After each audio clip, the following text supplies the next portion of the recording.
Well, thank you very much, everyone. Great honor to be here with my friend. I'm delighted to welcome President Macron back to the White House. We've been together quite often, but not that often in the White House. We honored the President, First Lady of France, not so long ago. There was a beautiful evening, and we will not soon forget it. That was a beautiful day and evening, and many fond memories. I also want to thank Emmanuel for hosting me in Paris last December after a historic election win to witness the reopening of the spectacular Notre Dame Cathedral, where you did an outstanding job in bringing it back together. That was a sad day watching that burn, and 5 years later you had it up, and it was they say more beautiful than it was before, so I think that's a great achievement. That was not easy. France is America's oldest ally. Our cherished partnership has been a force for freedom, prosperity, and peace from the very beginning. We're now working on some very interesting developments. One in particular is, the war between Russia and Ukraine. In the American Revolution, French support helped us to seize our destiny as an independent nation. In the First and Second World Wars, our citizens shed blood together on the battlefields of Europe. And I'll never forget joining President Macron 6 years ago on the 75th anniversary of D-Day. That was some day. The purpose of our meeting today is to end another battle, a really horrible one, a war, something that we haven't seen since the Second World War, that is ravaging European soil, the deadliest and most destructive conflict that one can imagine. I've seen the pictures, I've seen the satellite photos and lots of other photos, and it's a horrible thing that's happening. Thousands of people are dying a week. This very day is the 3rd anniversary of the invasion of Ukraine, which would never have happened if I was president. That was not going to happen. The horrors of this gruesome and bloody war can scarcely be overestimated. Hundreds of thousands of people, Russians and Ukrainians in particular, have needlessly died. An entire generation of Ukrainians and Russian men has been decimated. 1,000-year-old cities have been turned into rubble. Those beautiful spires that you used to see there, they were most beautiful in the world, they say, are lying in heaps of rubble, blasted to smithereens. And it's time to end this bloodletting and restore peace, and I think we're going to do it. We've had some great conversations, including with Russia. Since my return to the White House, we've made more progress toward that goal in 1 month than occurred in the past 3 years. And I've spoken with both President Putin and President Zelensky. And again, a lot of good things toward peace are happening, moving it, I think, pretty quickly. Last week, Secretary of State Marco Rubio, National Security Advisor Michael Waltz, and Special Envoy Steve Witkoff conducted successful talks in Saudi Arabia with the delegation from Russia, and I'd like to thank the Kingdom of Saudi Arabia and the King and Mohammed, great people. They're really working hard to get this done. Our focus is on achieving a ceasefire as soon as possible and ultimately a permanent peace. My meeting with President Macron today was another important step forward in that sphere, because he's been very much involved right from the beginning in trying to get it over with, and we're going to get it done. I believe that Emmanuel agrees with me on many of the most important issues. Chief among them is this is the right time. It may be the only time. That's a very interesting and horrible situation, and that could evolve into a third world war. We're not going to let that happen. Should have never started, but it did. And what a mess, what a horrible, bloody mess. I'm also pleased that President Macron agrees that the cost and burden of securing the peace must be borne by the nations of Europe, not alone by the United States. And Europe must take that central role in ensuring long-term security of Ukraine, which they want to do. And that's not a very big step.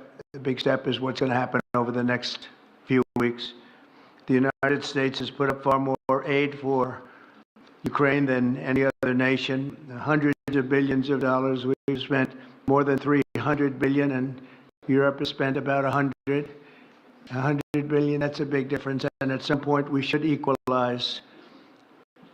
But hopefully we won't have to worry about that. We have other things happening that maybe take that out of the realm of necessity. And while we've given vast amounts of military aid and money in form of grants, much of Europe's contribution has been economic relief structured as loans for which they'll be repaid. Like the Europeans, I believe that taxpayers in the United States also deserve to recoup the colossal amounts of money that we've sent. The previous administration never even thought of that. They didn't think of a lot of things, like why did they let it start in the first place? That is why we must have an agreement with Ukraine on critical minerals and rare earths and various other things as security. And I think that that's happening. I think we've made a lot of progress. I had a report just given to me before walking in that we've made, Emmanuel, a great deal of progress toward getting that. I've been elected by the American people to restore common sense to Washington and indeed to the world. And I believe strongly that it's in the best interest of the United States, the best interest in Europe, the best interest of Ukraine, and indeed the best interest of Russia to stop the killing now and bring the world to peace. My administration is making a decisive break with the foreign policy failures of the past administration and, frankly, the past. I ran against a very foolish foreign policy establishment, and their recklessness has led to the death of many, many people. Under our administration, we're forging a new path that promotes peace around the world. And when I left office for the first administration, first term, we had no wars, we had no problems. We didn't have October 7th with Israel.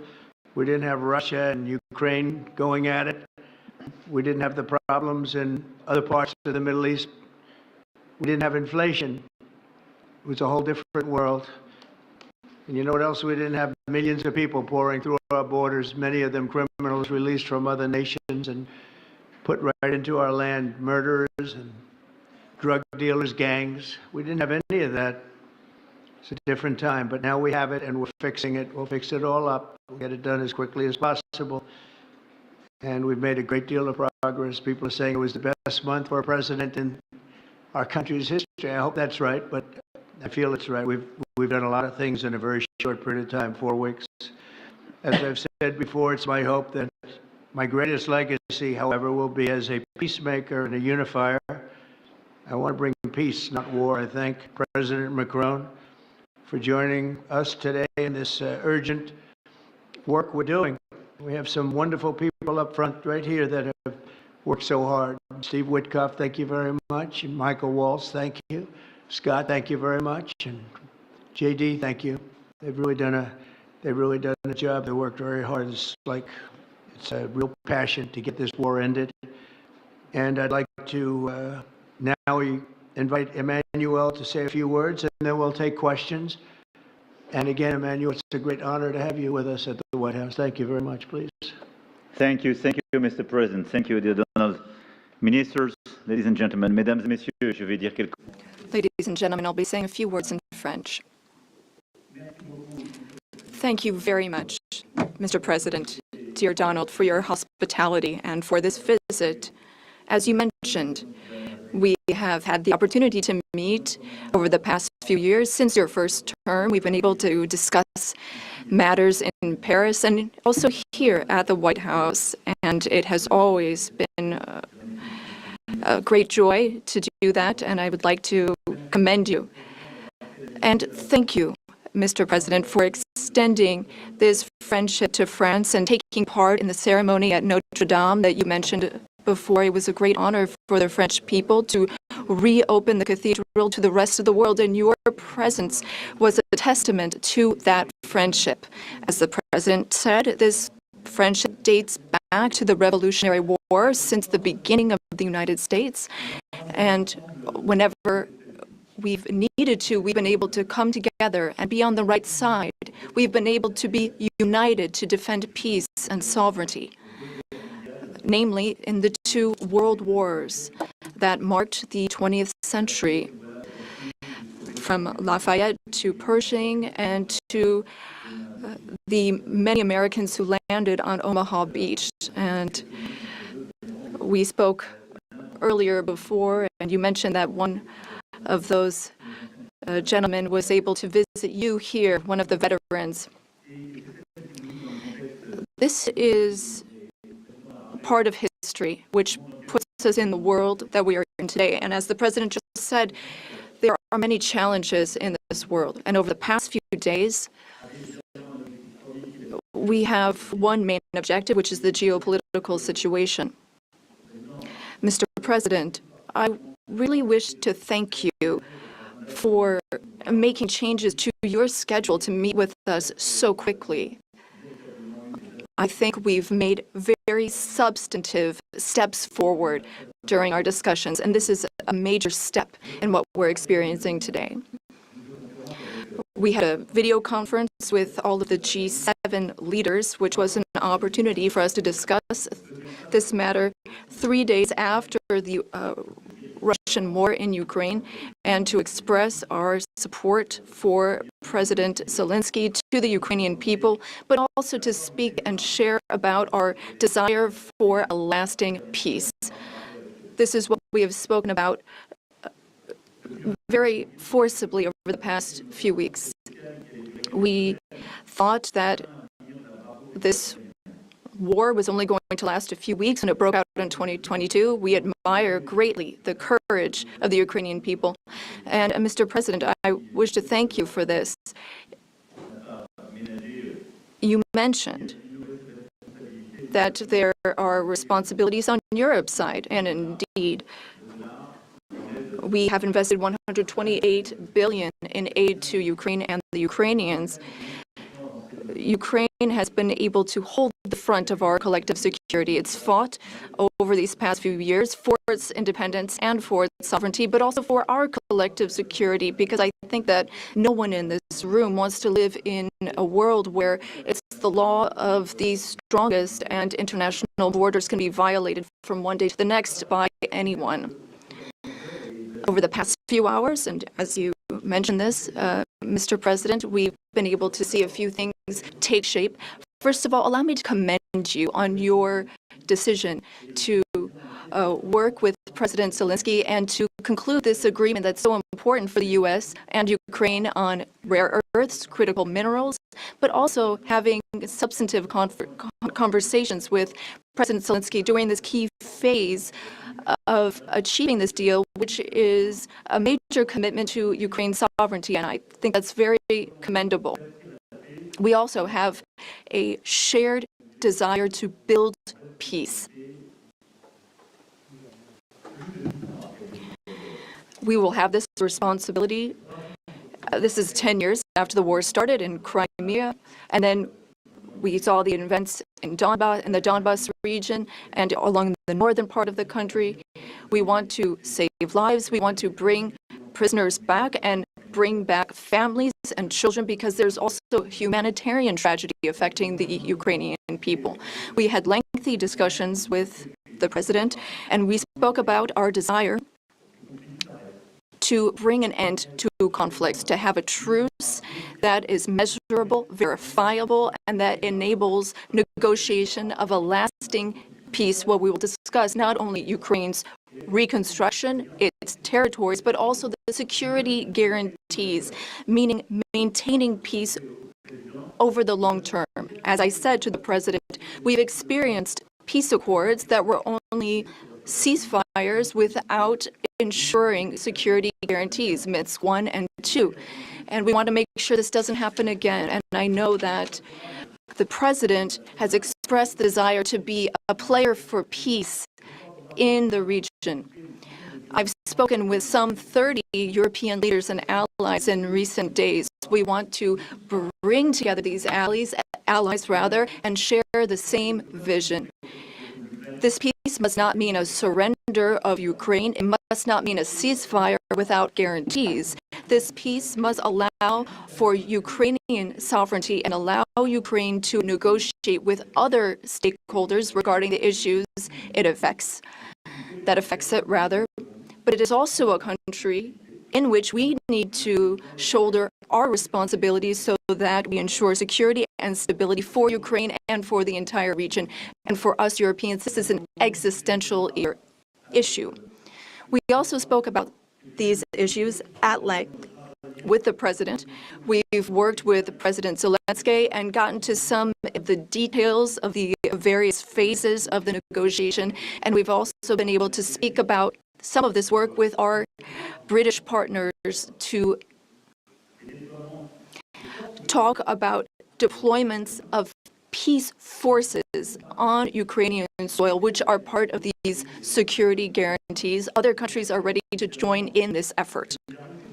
Solidarity and support from the U.S. will be crucial to this, and I thank you, Mr. President, for beginning to work with us on this issue. And the agreement that you are preparing to sign with Ukraine and with all these discussions we've had are very solid guarantees that we are understood and that we have the same wish, peace as soon as possible, lasting, solid peace for everyone.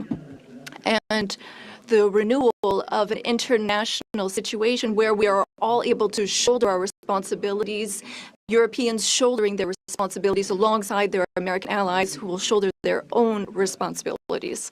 I also wanted to be very clear, Mr. President, about Europe's commitment. We have committed to building a lasting peace. As Europeans, we have committed to being stakeholders in these security guarantees. And we are also well aware that Europeans need to do more for security in Europe, for defense in Europe, and to more fairly share the security burden that your country has been carrying for so many years. Mr. President, you know how much friendship I show towards you and I have towards you since your first term. Europe is very clear-eyed about this. We know what we need to do as Europeans, given the threats surrounding us and the responsibilities that we must shoulder. We spoke about the Versailles Agenda, which allowed the Europeans to take a historic step and increase their investments. Europeans are ready to do even more and to go even farther. And several leaders said that to me before I came here to meet you. Mr. President, dear Donald, you spoke about this peace through strength. We fully share that because we must recognize the sacrifices made by the Ukrainian people and what we owe to them. The President and I also spoke about economic matters and our desire to see more prosperity in the United States and in Europe. We had discussions which will be carried on by our teams, our ministers and secretaries, to flesh out some of those ideas. But the idea is to have fair competition and no bias within competition between our industries. Now, the American and European economies are extremely intertwined. Some 1.5 billion in trade, trillion rather, in goods and services, and I know you've spoken about wanting to look at the balance of payments. We also have a trade deficit, and I know that we need to look not only at goods, but also digital items and goods which you export, and we want to make a sincere commitment towards fair competition where we have smooth trade and more investments. You already invest a great deal in France, and France is the fifth largest investor in the United States. And I would like to recognize here all of the American investors who announced investments, some $120 billion that were announced at the AI summit. This is our wish. We want to have more prosperity on both sides of the Atlantic. We have a shared agenda in that regard. We also spoke about the Middle East, among other subjects. And here again, we have the same desire. We don't want to see Iran obtain nuclear weapons. We don't want, or rather, we want an approach with partners in the region that we can trust.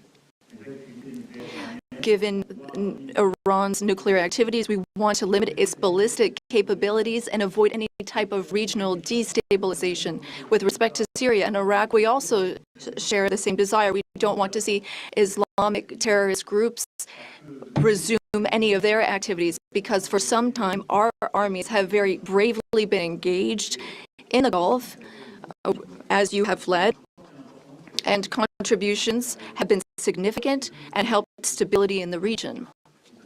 And I say this with great sincerity. France was affected by a terrorist attack in 2015, which was linked to the terrorist activity in Syria. And we are in that region at your side to work for more security. Ladies and gentlemen, we had extremely productive discussions this morning during the conference, and we spoke with our ministers and counselors and advisors. And I wish to say, after speaking with President Trump, I am fully believe that there is a path forward. We share the same beliefs. We know what work needs to be done, and in the weeks to come, we will work on that. Our teams will come together in various formats to make sure that we have this solid, lasting peace with great strength. Mr. President, thank you so much for welcoming me here today. Thank you so much for these productive discussions and for your commitment. Thank you, dear Donald. Thank you. Thank you.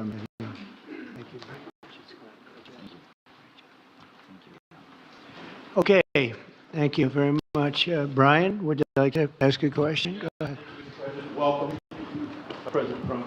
I just want to touch upon real quickly the Harvard poll that came out that had, thank you very much, the Harvard poll that came out had you up 9+ points, and all of your agenda that you ran on, you're accomplishing that. You got the support of the American people, including stopping the war in Ukraine. If you can comment on the latest Harvard poll, I'd appreciate that. Well, I was honored by it. It was a big poll, and it's usually a poll that leans on the other side of things, the other side of the world, so to speak.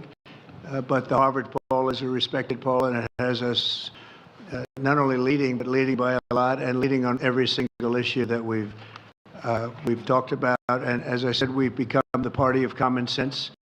And I think that's a very important element now, common sense, because what's happening in the world and even in this country, some of the things that took place, many of them are now canceled, and the rest are being canceled as we speak. But we've moved very rapidly and I think very effectively. So I was honored by that poll. Thank you very much. Appreciate it.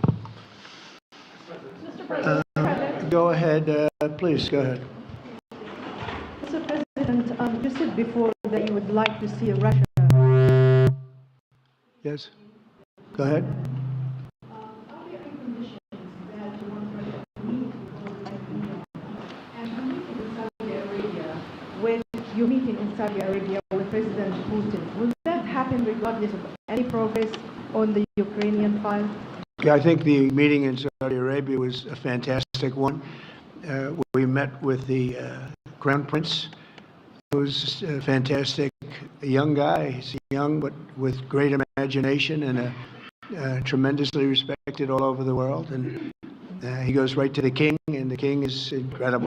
Gotten to be friends with both of them very much, and they want to see this ended, and they're going all out to make sure that it is ended. I think Russia, likewise, I've spoken to President Putin, and my people are dealing with him constantly, and his people in particular. And they want to do something. I mean, that's what I do. I do deals. My whole life is deals. That's all I know is deals. And I know when somebody wants to make it and when somebody doesn't. I will say this, before I came here, there was no communication with Russia whatsoever, and Russia wasn't answering calls. They were not talking to anybody. They wouldn't talk to anybody, and people sort of accepted that as being that they want to go forward and just keep going without stop. But when I got here, one of the first calls I made was to President Putin, and we were treated with great respect, and they want to end this war. So that's a big thing, because I didn't know if I could say that, but it's a big thing. They want to do it, and the group in the front row that I introduced, they're all very active in it, and we're working on deals right now, transactions right now, and in particular, the big one is to get the war stopped, whether it's ceasefire or direct to an agreement. I'd like to go directly to an agreement, but ceasefire will always happen a little bit quicker. And every day you're saving thousands, or at least hundreds, but thousands in some cases, lives. So we want to see if we can get that done very quickly. Yes, for the president, please. Thank you. I'm a correspondent based in Paris. Question for both of you, actually. Mr. Macron, you were one of the last Western leaders to speak to Putin before Ukraine's invasion.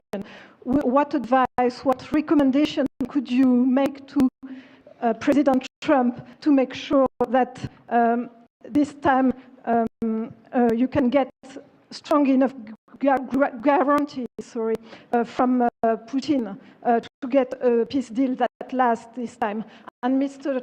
President Trump, what makes you think you can trust Putin in those negotiations? Thank you. Look, I will never give any advice to President Trump. We have friendly and trustful discussion, but my experience with President Putin is the following. Number one, I always think it's good to have discussion with other leaders, and especially when you disagree. I stopped my discussion with President Putin after Bucha and the war crimes because I considered that, we had nothing to get from him in the time. Now this is a chance. There is a big change because there is a new U.S. administration. So this is a new context. So there is good reason for President Trump to re-engage with President Putin. But my experience is the following, and I shared it with President Trump and the team. In 2014, our predecessors negotiated peace with President Putin. But because of the lack of guarantees, and especially security guarantees, President Putin violated this peace. And I had several discussions, especially at the beginning of 2022, several times, 7 hours with President Putin, 15 days before the launching of the attack. He denied everything, but we didn't have security guarantees. So this is why being strong and having deterrence capacities is the only way to be sure it will be respected. And I insisted on that, and this is why I believe that the US has the capacity to do so. And this is why I think we should never say, I will never send any boots on the ground because you give a blank check to violate any type of commitment. So I think it's good to have discussion. I think it's useful to have negotiation. I think it's super important to go to the peace. But my strong point was to say, let's try to get something first which can be assessed, checked and verified.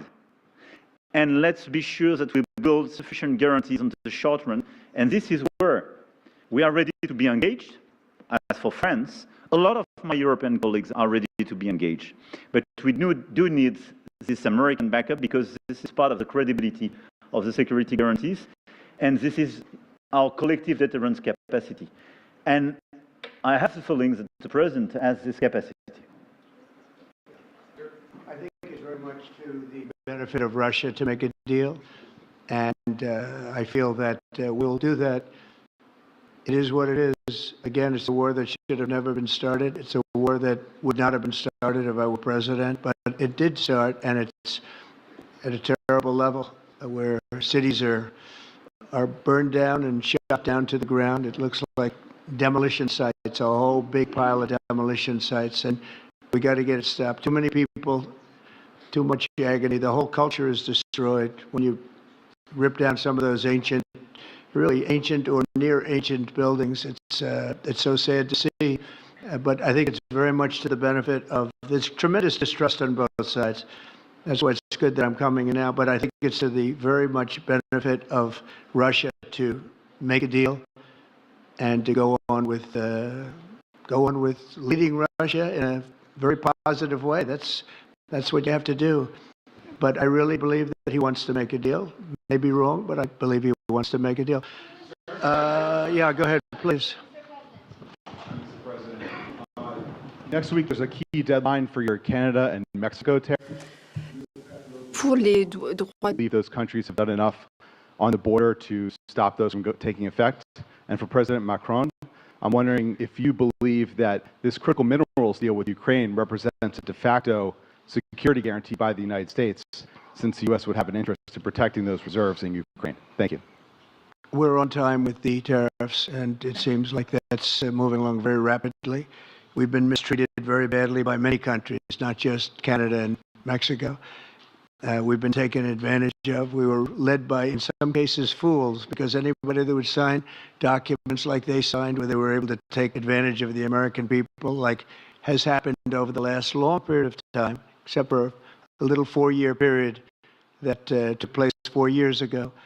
But anybody that would agree to allow this to happen to our country should be ashamed of themselves. No, the tariffs are going forward on time, on schedule. This is an abuse that took place for many, many years. And I'm not even blaming the other countries that did this. I blame our leadership for allowing it to happen. I mean, you know, who can blame them if they made these great deals with the United States, took advantage of the United States on manufacturing, on just about everything, every aspect that you can imagine they took advantage of. I look at some of these agreements, I'd read them at night, and I'd say, who would ever sign anything like this? So the tariffs will go forward, yes, and we're going to make up a lot of territory. All we want is reciprocal. We want reciprocity. We want to have the same. So if somebody charges us, we charge them. It's very simple, but it'll be very good for our country. Our country will be extremely liquid and rich again. Plus, we're doing other things, as you know. We're finding tremendous waste, fraud, and abuse at levels that nobody thought possible. You're seeing what's going on, and that was also part of the Harvard poll. Do you agree with what President Trump is doing with Elon and others that are looking for the waste, fraud, and abuse? And the numbers were staggering. It was like 70% to 2%. Everybody wants to find out. They don't like it. And, you know, the radical left or whoever it may be starts screaming about the Constitution, but it has nothing to do with the Constitution. It has to do with fairness to this country. It has to do with being ripped off. And when you read the things that all of these billions, and I mean many billions, hundreds of billions of dollars have been spent on, that's all you have to do is stand up there and read them. I could stand up all day and read the kind of things where we're spending all of this money. The good news is that when you think of how rich a nation we can be when we get rid of this, you know, sometimes you'll buy a company and you'll see it was really well run. They accounted for every penny. Well, not much you can do there. You got yourself a bad deal. This one is the exact opposite. Tremendous fraud, tremendous waste. And when you think of what it is, you know, Elon uses an expression, caring. If we had people that cared, just cared a little bit when they did contracts, when they negotiated with outside vendors on behalf of the United States. That's what I'm doing now. I'm negotiating for the people of the United States. So we're doing a great job of it. I will say we found it'll be hundreds of billions of dollars of waste and fraud and abuse. Thank you, please. Look, I think this discussion is a very important one. First, because it's important for the US, and it will be a good occasion for a first very important meeting between President Trump and President Zelensky. Second, I think there is a lot of economic upside on both sides. And third, de facto, there is a recognition of Ukrainian sovereignty, a recognition of the Ukrainian interests, and this is de facto a very important alignment of interests. Now, the security guarantees will be negotiated in due time in a full-fledged package of a peace security. But this peace, as it is now written and negotiated, and as this meeting is scheduled, is an important step forward. Full-fledged peace agreement. Okay, please go ahead. To the President. Monsieur le Président Trump, President Trump, President Macron. to make a deal with Putin. So when you do a deal, it's a win-win deal. What are you giving to him and what is he going to give you to America. And I was impressed by the way you referred to Notre Dame, and that you were impressed by the reconstruction of Notre Dame. A lot of Americans have sent money to Paris to participate to the reconstruction of Notre Dame. As a President of the United States, are you going to contribute to the reconstruction of Ukraine? Et Monsieur le Président Macron, President Macron, what for you is the main area of progress in your meeting with President Trump? Can you confirm that there is an agreement to send European peacekeeping troops? Will France participate in that? How many troops? What would they be doing? Would this represent a great danger to send French and European troops to Ukraine? Well, I guess it's a little strange question because you ask whether or not we're going to, on behalf of the United States, contribute to Ukraine. I mean, we're in there for about $350 billion. I think that's a pretty big contribution. I do appreciate the first part of your question, however, because I think they've done an incredible job with the Cathedral of Notre Dame. I think the president has done. I know he headed it up, and I know how hard he worked, and it took a period of time, but really not a long period of time, considering what that was, so delicate, so beautiful.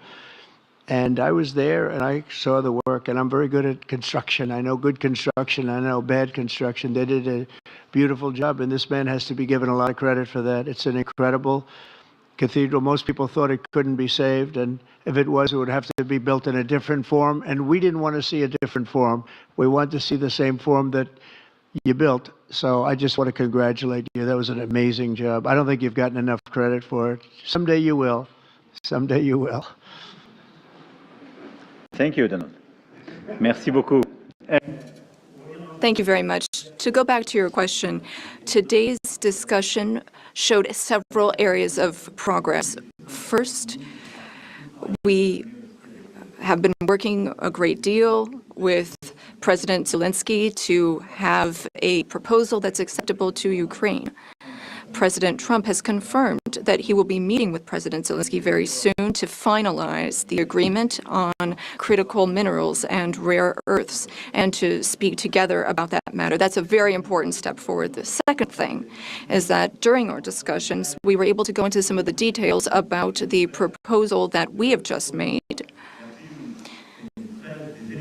to have a truce, a peace, and be able to measure that and then structure our discussions on that basis.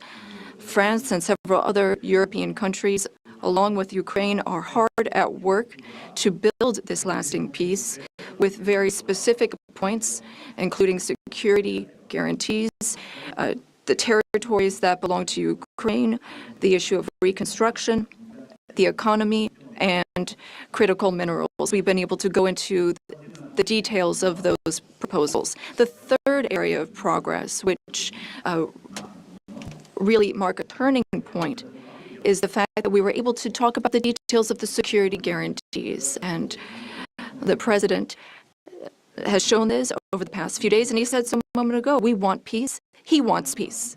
We want peace swiftly, but we don't want an agreement that is weak. The fact that there are Europeans that are ready to engage, to provide for these security guarantees. And now there's a clear American message that the U.S., as an ally, is ready to provide that solidarity for that approach. That's a turning point in my view. And that is one of the great areas of progress that we've made during this trip and during this discussion. When it comes to troops, in the past, a year ago specifically, we saw a reason to talk about sending troops for strategic regions. Today, when we talk about troops, we're talking about sending them in after we've negotiated a lasting peace. And once we have that solid, lasting peace, that's part of an agreement signed by Ukraine, signed by Russia, and for which we will provide the guarantees, then at that point, and recently France has worked with the UK to provide its contributions. We've worked on plans, we've worked with our militaries, not to go to the front lines, not to go into occupied territories, but as a show of support to show that we have a negotiated peace signed by both sides, and that is a peace we will preserve. So these would be peaceful deployments of troops, not for combat. These would be deployments of an assurance force. They would be limited, but they show solidarity. I've also spoken with all of our allies, and there are European and non-European allies who are ready and willing to take part in that effort. Countries have helped Ukraine maintain its military capabilities in terms of the number of soldiers it has, equipment, whereas others have provided logistical support on the ground. The question is whether or in what form the U.S. will contribute, and during our discussions, and during the discussions with Russia, we've understood that this would be acceptable to Russia, and that's a very important area of progress. And that means that in this context, the Europeans will shoulder their part of the burden, their share of the burden. We have a strong alliance that we've built over the decades. We have our solidarity, and we have deterrence capacities. What does it mean? Would it be dangerous? If there is an agreement signed by Ukraine and Russia, thanks to the efforts of President Trump, and if we provide the guarantees and Russia violates the agreement, then it would be in conflict with everyone who is engaged in the peace process. And that is a change. That was something we did not see in the past. It's not what we saw in 2014. So that is the real change that we're marking. We have this deterrence capacity on the American side. We have the capacity for engagement on the European side, and that's something we're going to continue working on together. It's not dangerous, but it's credible. It's less dangerous than things that would happen in the long term. And I think this is what we need to do to ensure security. And I say this very clearly. We're also talking about security for Europeans. I've been saying this for weeks now. If we do not guarantee the security of this territory within Europe, then how can we guarantee our own security for one and all? We live just 1,500 kilometers from Ukraine, and the Germans and Polish are even closer. So our collective security is important. We need to answer this call for Europeans to be more engaged, and Americans will be there still in solidarity. Europeans are working for their collective security, but I really think this was a turning point today in our discussions. Emmanuel, thank you very much. Great job, and it's been wonderful being with you. Say hello to your beautiful wife, and we will see you again soon. We'll be speaking often. We'll get this thing worked out. We're going to get it done. So important, and great job. Thank you.